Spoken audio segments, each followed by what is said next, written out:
How will Klopp set up Liverpool for the 2019-20 season? I'm Statman Dave, welcome to the Squawker YouTube channel. We are hitting you with another team guide for the start of the season. Make sure, of course, to subscribe if you are new to the Squawker YouTube channel. Like that goddamn video. Anyway, it's time to dive in.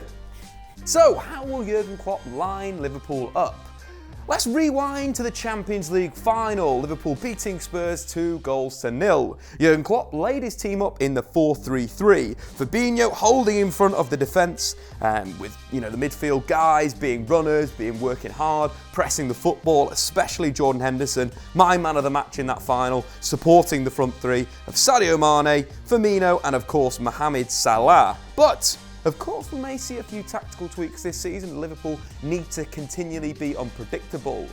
They've got Alisson in goal, who recorded the best save percentage in the Premier League last season. But also, going forward, two of the Premier League's hottest shots in Mohamed Salah and, of course, Sadio Mane both grabbed 22 goals in the Premier League last year. But the creativity in terms of Liverpool's side came from fullback. In terms of most chances created, that was Mohamed Salah, but Robertson and Trent Alexander-Arnold were ranked number 2 and number 3 for Liverpool. In terms of their shape, how it evolved in the final third, you had Mane moving into that central area, same with Mohamed Salah, and then Robertson and of course Trent Alexander-Arnold would enter the final third. The interesting side of that is that Liverpool did have these attacking players. There were 5 of them in there. You're thinking Mane, Salah played as almost 2 strikers, Robertson was playing on the left wing, and of course Trent Alexander-Arnold on the right wing. They'd use the opportunities to combine with midfield, create those chances for the likes of the front three. Or something that we saw from Wijnaldum as well in the sort of back end of the season, especially I think that semi-final at home against Barcelona, was his runs from midfield. He scored some vital goals.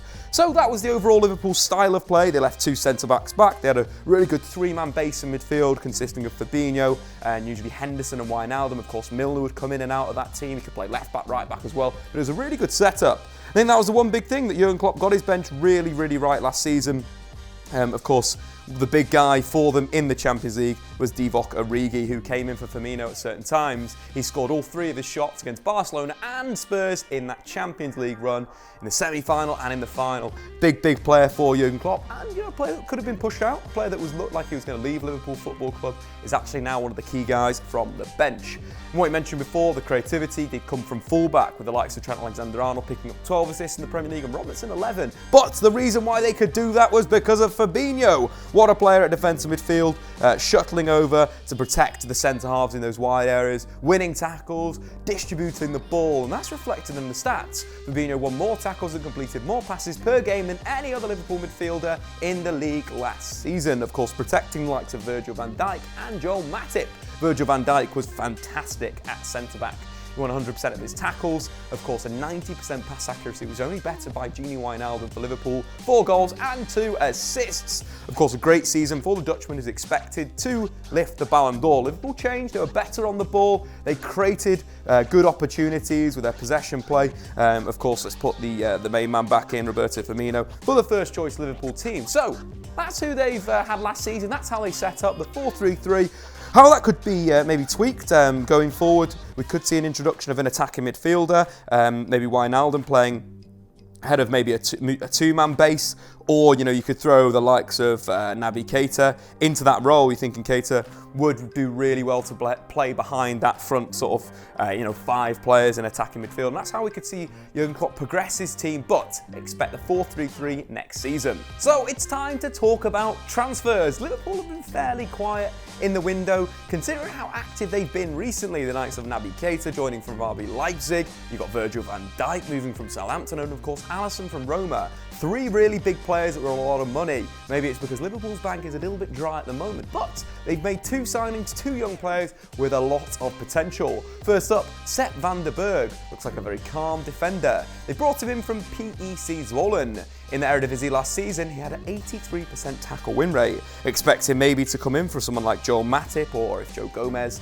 he'll be competing for that spot, I imagine, in years to come. But he's learning from one of the best centre-backs in world football, in Virgil van Dijk. What a tutor that he's got. A player that is a little bit sort of slender, needs to put a bit of weight on. At 17, though, you kind of expect him that he will fill out into his body. But could be a really good player going forward for Liverpool. The other signing in terms of transfer fees, we don't know exactly how much it is, as the current dispute between Fulham and Liverpool for, of course, Harvey Elliott. A right winger that looks very confident. Played against Lyon and looked good on the ball. Looked like he wanted to receive it, looked like he wanted to go at the opposition. Usually a right winger, but very comfortable across the line. Assured of himself, looked confident on the ball, and for someone like Jurgen Klopp, could be the perfect attacker to bring in and to rotate into the team. They haven't gone into the window, they've not got a backup or a goal scorer or someone like a Napi Fekir to come in to replace Firmino, Salah or Mane. He's looked like he could use some youth players, and Harvey Elliott, of course, has moved from Fulham at 16 because he wants to play first team football. We could see him very soon in the Premier League.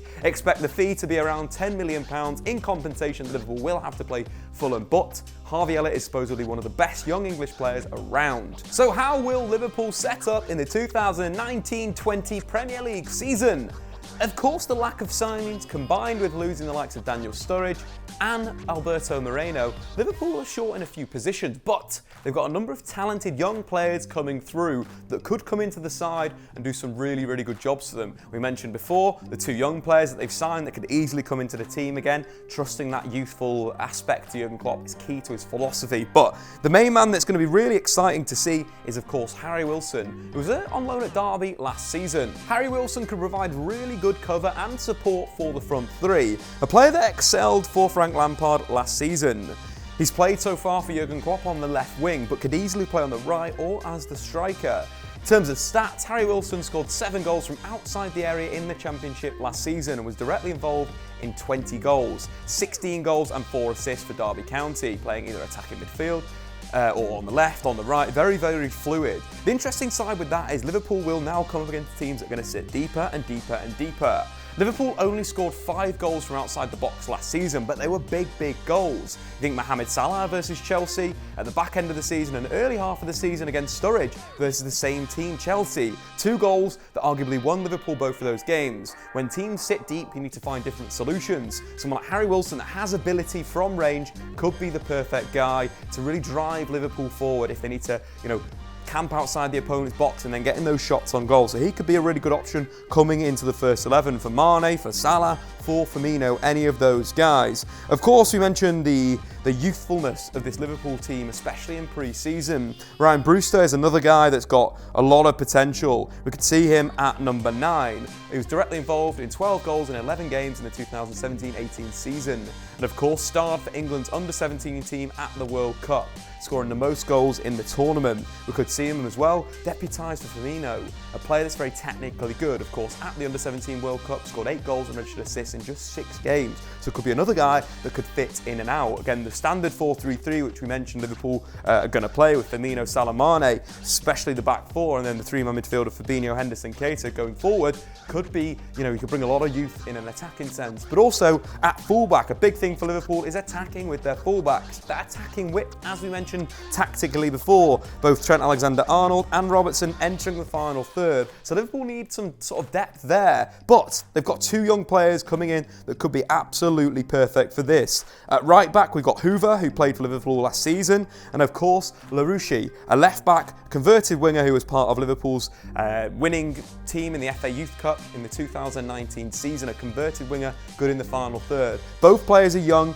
both players could be really good players in terms of rotation for Jurgen Klopp.